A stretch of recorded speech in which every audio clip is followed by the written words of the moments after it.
Come on in here. Welcome back to the channel, guys. Today we are going to be talking about how to master offshore bass fishing. Summertime, known for offshore bass fishing, catching fish offshore using your electronics. It's a very hard thing to learn, and I've spent many years practicing and trying to figure it out. And I have some tips for you guys today on how you can be better at offshore bass fishing, catch a bunch of bass offshore, crankbaits, whatever you want to catch them on. We're going to talk about it all in today's video. Everything you need to know about offshore bass fishing, so stay tuned and let's get right into it. All right, guys, so we're going to talk about some offshore fishing today. And before we can even talk about bait selection or how to fish these spots, the key to offshore fishing is finding them. So we're behind the wheel. The only way to do it is to get out here and idle. You just have to keep idling and idling and idling. It sounds very boring, and it usually is, but it's the best way to find these spots, and they're usually loaded when you can find places out here. So to help you guys out with your offshore fishing, we're gonna go through the entire ordeal on how I do this. So we're gonna go from idling around, showing you what I'm looking for, how to find spots with your fish finders. Then we're gonna go show you the bait selections that I like to use when I'm fishing on these spots, how I like to choose those baits. And lastly, we're actually gonna line up on a spot and show you how to cast to these fish and make sure you're making the right casts using all of our tools in the boat. I have 5 fish finders. I have 2 at the console, I have 3 up front, I have 360, I have live imaging. For today's video, I'm going to assume that most people just getting into learning offshore fishing are going to have a single unit at their console and a single unit at the bow. I know now there's tons of electronics out there. A lot of people have all this other stuff. I will say 360 makes it easier, Spot Lock makes it easier, Live can make it easier, but I've done it with just 2 graphs, one at the console and one at the bow. So we're gonna show you how I like to set up my console unit, and then we're gonna show you how I like to set up my bow unit and what I'm looking for on the graph out here. I will say you probably do need side scan to do this, but almost every fish finder has side scan now. It's a very common thing to find on a fish finder. You don't need the 360 or live to do this. You could literally even do this with like a paper map and a marker buoy and stuff like that, but we're not gonna go that far back. We're just gonna go to, if you had 1 unit, what would I do? So the first thing I'm gonna do is I'm gonna come into my unit here, I'm gonna go to my page selection, and I'm going to create a new page. And then when I create a new page, I need a chart so that I can actually see where I'm going in the contour lines. I need my down scan so I can see detail with the down scan, and then I need my side scan so that I can find stuff out to the sides of the boat. Down scan is gonna help you find actual fish.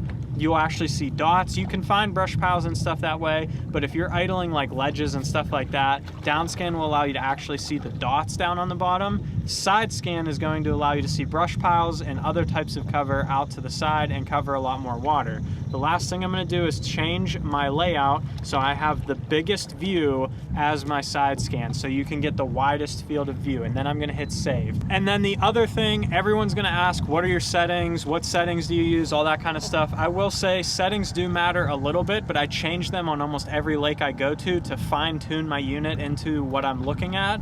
The number one thing that I can say, if you're struggling with offshore fishing or you're trying to find settings to make the magic picture on your graph or anything like that, don't worry about settings. Even just use auto settings on your graph if you have to, and go out there and just idle and idle and idle and idle, and you will start to learn what stuff looks like on your graph. And that is more important than any setting will ever be on your fish finder. If you can learn what things look like on your graph, no matter what the setting is, you'll be able to catch a lot more fish. And before we actually go idle out here, the number one thing I want to say about offshore fishing, the number one misconception that I see all the time, it was the biggest trap that I fell into when I started doing this. People think offshore fishing means deep. It has to be like 15, 20, 25 foot deep, or you're not offshore fishing. Offshore fishing to me is anything that I'm not casting directly at the bank. It could be anything that's out off the bank that I'm finding with my units. A lot of the fish that I've been catching today are in 6 to 10 foot of water. I'm not even in double-digit water depth, and I'm catching fish 100, 200 yards off the bank. So the key is what's under the water. You want to find either hard spots, stumps, brush piles, logs, rock piles, any irregularity different than just the flat bottom that's down there. It's going to be different on every lake, but the one we're on here today, we're looking for any type of hard bottom area, a little hump, a little rock pile, a log, a stump, anything like that. So the number one place to find these, or the easiest way to find these in my opinion, is to find something that looks just like this on your contour line map. So this is a straight contour leading all the way down here, and then there's a big flat point that sticks out and then dumps off into deeper water, and then you have a creek channel that runs out this way and rubs up against the point. My best guess would be somewhere right in here is where a fish is going to live on this point right here. So we're gonna go graph that exact spot and we're gonna see what it looks like, and hopefully we'll find some fish down there. So now what I'm gonna do when I'm actually graphing a spot like this is I'm going to make a zigzag pattern across the point, almost like you're mowing your grass, just so that you don't miss anything that's on the point. There could be a small hard spot or even a stump that you could miss with your side scan if you don't cover it thoroughly enough. So I'm gonna idle back and forth across this point, and the first thing I'm gonna do is get my baseline. I wanna see what the bottom looks like all around. That's just the basic bottom. What does it look like on my graph? So I can see right now it looks bare, it looks like nothing, and I can see what the color tone is on my fish finder as well. The number one indicator of hard bottom is a brighter return on your fish finder. So you're actually going to look for that brighter return, but to get what the brighter return would be, you have to know what the darker return or the regular return is. So right now I'm just trying to get that baseline of what that darker return or regular return of the bottom looks like, and then we'll actually try to find something that's irregular from the rest of the bottom. So as I can see, I just crossed this point and I'm dropping into deeper water. There's not a lot down there. Even when you drop into deeper water, the shade of color still stays the same, which means the bottom composition on top of that point is the same as it is down on the bottom, which means there's not a hard bottom change there. So the other thing with hard or offshore fishing is I will not cast unless I'm positive I'm gonna catch a fish. So if you don't look at something and go, wow, that looks amazing, there should be a fish on it, probably don't even stop on it. There are some subtle places that you might find fish, but more than likely, the more time you spend behind your fish finders, you're gonna learn what those places are, even the subtle ones, and be able to say before you even make a cast, there should be a fish there. If you're just looking and you see a little tiny stick on the bottom, there's no need to stop for just a tiny little stick. There's probably not going to be anything on a small little stick. They have to have something of value for them to stay there for. And the other thing would be if there's bait. Bait's very important, especially in offshore fishing. If you can find bait on some of these hard spots, there will most likely be fish in that area. The one thing I'm seeing on this point right here, there's a couple bluegill beds and two little stumps. Most likely there's probably not fish there. That could be an area. There's a couple little bluegill beds for some fish to lay on, or for the fish to feed around, but there's not any bluegills in the bluegill beds there. It doesn't look very tempting to me. There's not really a whole lot going on, so that's not really an area that I'm even gonna stop on. But I covered that entire point just by graphing back and forth a couple times, and now I know what's down there. I know that there's probably not a fish, so I don't have to waste my time fishing there, and all I had to do was just drive around in circles. So now that I didn't find anything on that point, the next thing I would do would just be to go to the next one, and I would just cover every single one and graph them until I found what I was looking for. So we're gonna run up to the next one here. We'll see if there's anything on that one. So now an area like this on my fish finder, this is what it's called, a subtle point or something like that. You're not really gonna find, it's not a big point, obvious point that sticks out, but you can tell that the contour lines stick out just a touch further than everything else. Kind of clues me in that there could be something that's a little bit higher on the bottom there, like a hard bottom area. So we're just gonna go ahead and graph this one.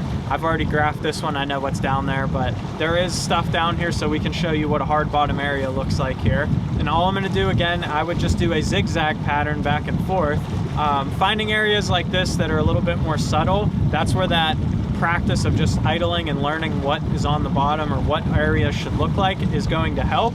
And then being able to learn down there on the bottom. Again, we're looking, we have just plain bottom, nothing down there. It's all one color, nothing different. And then all of a sudden, up here on the left, you can see this little pebbly bottom is exactly what we're looking for. There's a little bright spot right here, a little pebbly bottom, and that is a hard bottom area right there. There's a brush pile off to the left, So you got a brush pile, you have hard bottom, I can see bait on my down scan. That's the kind of stuff that we're looking for here, and that is gonna be how you find fish in the summertime. That would be an area, I mark it, you put a waypoint right on that spot, exactly on that little hard bottom area. It'll show up on your front graph if they're linked together, and then we'll be able to show you how to actually line up on one of these spots and be able to catch these fish here in just a second. So when it comes to bait selection for fishing for offshore bass, it's really, really simple, but you can also make it very difficult. It depends on how much stuff you want to do. If you're just getting into it for the first time, I'm going to go over the first basics here. You have to have these baits. If you're just getting into it, you only need a couple, but these are the ones you're going to absolutely want to have, and I'll explain why they're the best. And then I'll throw in a couple extras at the end if you want to get a little more advanced. The number one that you're going to have here is going to be a deep diving crankbait. You have to have some type of a deep diving crankbait. It's going to be your search tool under the water. You're going to be able to cover a lot of water with it. You're going to be able to hit these spots, cover the area quickly, see if there's any aggressive bass, and then move on to the next. My favorite one is the 6th Sense C series because it comes in every single depth that you can imagine. So I have the C6, the C10, the C15, the C20, and the C25. Those all kind of indicate about where they're going to land in depth. The C6 is a 4 to 8 foot diver. The C10 does about 8 to 12, kind of like 10 to 12 range. And then the C15 does about like 15 to 17. If you have deeper water than that, get the C20 and the C25 as well. But those first three will pretty much cover everything you're ever going to do in offshore fishing, especially in most parts of the country where offshore is going to be 15 foot or less, rather than it being 20 plus or anything like that. Color-wise, I just fish shad patterns and chartreuse. The water clarity down there, not necessarily water clarity, but light penetration, the fish can't see as well down there. So a bright color or something that looks like what they're feeding on is shad. Those are the two colors that I'm gonna go with. I don't really throw craw patterns in the summer or anything like that. You can throw in a craw pattern as well, or a bluegill pattern, because they feed on bluegills out there a lot. But 99% of the time, I'm just gonna be throwing a shad pattern. That's gonna be my number one bait for offshore bass fishing. You gotta have that one. It's an absolute must-have. The next one that is an absolute must-have if you're getting into it, this is one that I've pretty much learned how to offshore fish with. I did it faster than I did with the deep crankbait, and that's gonna be the Carolina rig. This thing will absolutely find you more bass offshore than anything else. Just a 1/2 ounce weight, a bead, and a swivel. And then I'll put a leader on here of about 3 foot, a Texas rig hook, and literally whatever plastic you like to fish on the end here. I have a speed worm on here today. I fished the 6th Sense hog walla a little bit today. You can fish any type of craw bait on the back of it. You can fish literally a straight tail worm. You can put whatever you want on there. I would recommend just doing like a worm like this, like a speed worm or something like that. Subtle finesse fishing, but you can cover water, and the key with the Carolina rig is you can feel what's on the bottom. So you can feel if it's rock, if it's stumps, whatever's out there, if it's soft bottom, if it's hard bottom. It'll allow you to learn what you're actually interpreting on your fish finder. So if you look at something on your fish finder and go, that looks really good, that should be hard bottom, and you go up there and throw the Carolina rig and it just feels like mush, it's not actually hard bottom. So then you can go in your mind, okay, that's what soft bottom looks like, and look for something a little bit brighter of a return on your graph, and that will be hard bottom, and you'll be able to fish that instead. The key though is while you're fishing and covering that water to feel for the hard bottom, you'll be able to get bites on this little finesse worm on the back there. So you'll be able to catch some fish doing that as well. And then my cleanup bait for offshore bass fishing is going to be the drop shot right here. I fish a drop shot more than anything offshore. As you saw, caught the only fish that we did catch offshore throwing the drop shot. I fish a Texas rig drop shot, and I did a video on this already, so you can go ahead and check that out. I put a robo worm on here in a 1/4 ounce weight, and I just drag it around offshore there. This thing's key because when those fish get a ton of pressure out there, a lot of people are able to find these bass now. They have live imaging, they have 360, they have side scan. Everyone can find these offshore bass. Now the trick is getting them to bite. and using a drop shot is one way to get them to bite when they won't eat anything else. So that's a key setup for me. If you want to throw a couple extras in the mix to catch a couple other fish, one to get a big bite offshore is going to be a football jig. This is the 6th Sense Divine hybrid jig. I fish that one a lot. And then a couple other baits to get some big bites are going to be these two right here. The first one being a 10-inch worm. This is the Zoom Old Monster on a 3/8 ounce weight, 5/0 hook.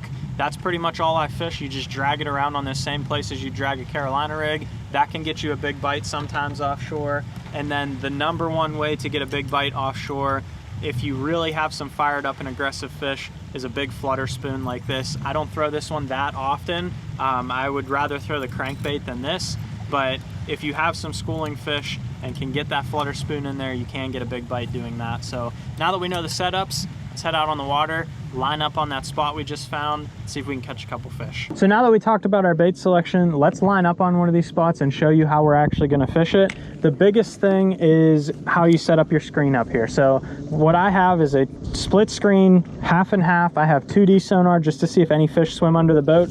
I can drop a bait right down to them and watch it go down on a 2D sonar. If you don't have live or 360 or something like that. And then the other screen is my map, and that's going to be the most important one. I have my little cursor there. I have the key at the bottom so that I have 100 feet to is an area about that big, and then I know that I'm about 50 foot from my waypoints here. You always want to come downwind from them, so if you catch a fish, if you don't have spot lock, it'll push you back, and then you can come back upstream to get it and get back lined up. So right now I'm lined up perfectly in between both these waypoints. I can cast right or left and hit the brush pile or that hard spot. I know it's about 50 foot, so I'll make about a 75 to 100 foot cast, and that way I can pull the bait along into the hard spot rather than landing it right on their head. So I made about a 75, 80 foot cast that way. You'll have to learn distances. That's the hardest part of doing this. That's why sometimes a marker buoy will help.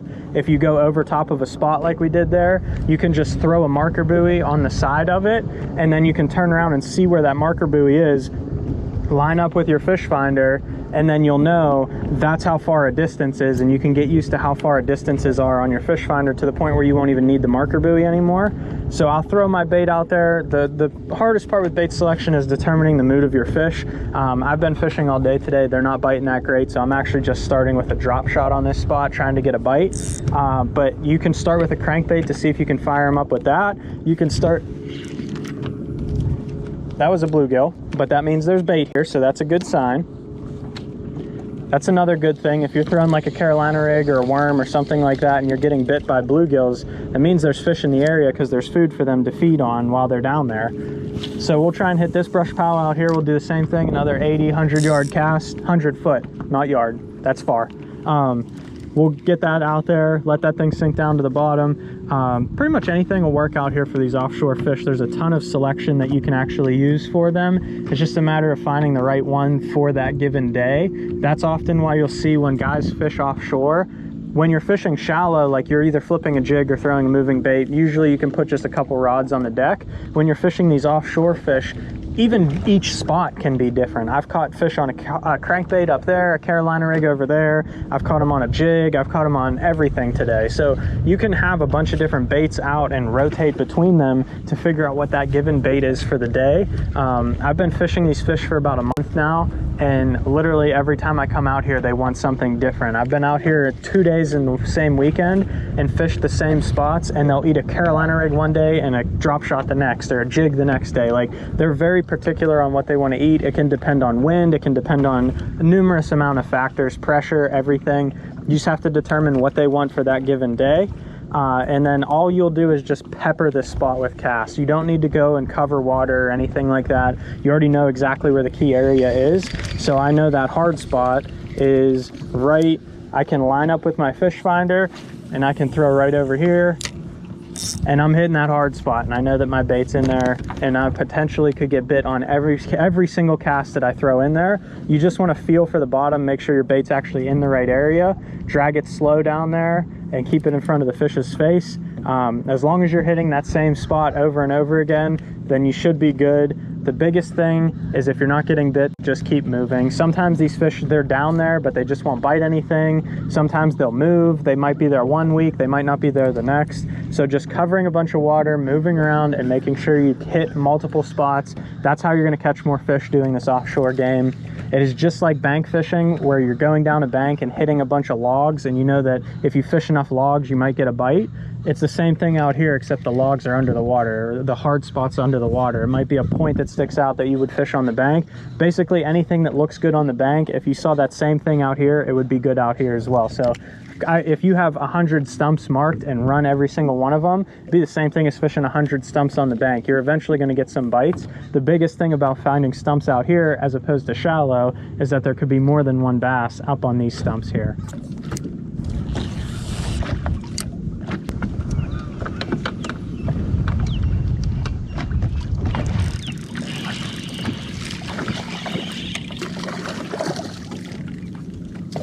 Just like that, we were able to drop it in on that hard spot there and able to catch a bass. This is by no means a big one, but there could be many out here. There could be big ones with them.